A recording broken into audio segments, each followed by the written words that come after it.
Olá, hoje a gente vai conversar sobre o capítulo 21 de Jeremias. A cena é tensa, né? Jerusalém sitiada, o exército da Babilônia cercando tudo. E aí, no meio dessa crise toda, o rei Zedequias, tá desesperado. Ele manda chamar o profeta Jeremias. A ideia era buscar uma palavra de Deus, talvez esperando, sei lá, um milagre, algo como já tinha acontecido antes na história deles. Mas a resposta que Jeremias recebe, bom, não foi bem o que o rei queria ouvir, né? O que veio de lá. A resposta foi, assim, surpreendentemente dura, bem direta. Em vez de prometer ajuda, Deus diz que ele mesmo vai se virar contra Judá. Que as armas deles não seriam para nada, porque e a mensagem é clara: eu mesmo lutarei contra vocês, com força, com ira, com grande indignação. Uma inversão total. Nossa, Deus lutando contra o próprio povo. É, é chocante pensar nisso. E essa mensagem não parou por aí, imagino, teve mais detalhes sombrios, certo? Como isso foi passado? Sim, os detalhes são bem pesados. O texto fala de uma praga terrível que ia matar gente e animal dentro da cidade. E quem sobrasse, quem não morresse de doença, fome ou na luta, o destino era a captura. O próprio rei Zedequias, a liderança, o povo que restasse, todos seriam entregues a Nabucodonosor. E o texto faz questão de frisar, sabe? Sem dó nem piedade, sem compaixão nenhuma por parte dos babilônios. Era um decreto de destruição quase total mesmo. Que coisa! Um cenário desolador, parece o fim da linha. Mas mesmo com essa sentença tão definitiva, o texto ainda dá uma espécie de escolha, uma alternativa. Como assim? Exato, esse é um ponto bem interessante. Apesar do peso do julgamento, Deus, pela boca de Jeremias, coloca diante do povo o caminho da vida e o caminho da morte. E a instrução é paradoxal, né? Ficar na cidade sitiada, morte é certa.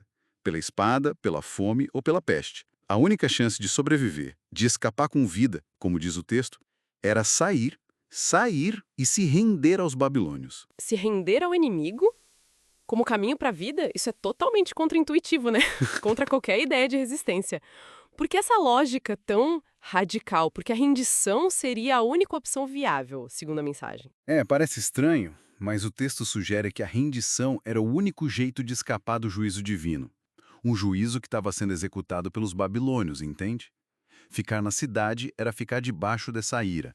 Sair e se render era, de certa forma, sair da linha de tiro principal, aceitar uma consequência menor, que era o cativeiro, para evitar a maior, a morte. É uma lógica teológica ali, né?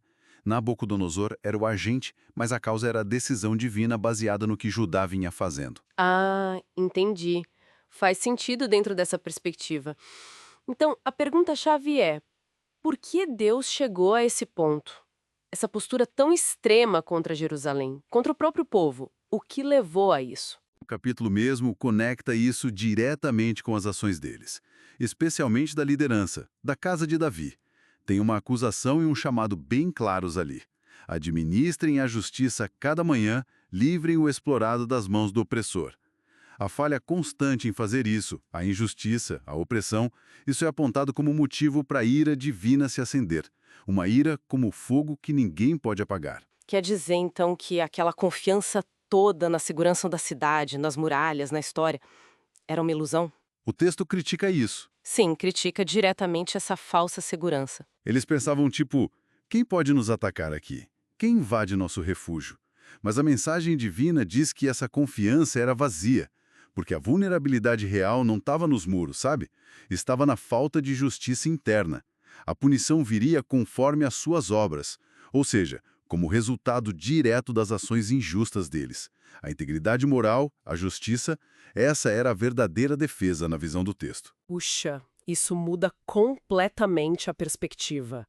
A segurança não era externa, mas interna.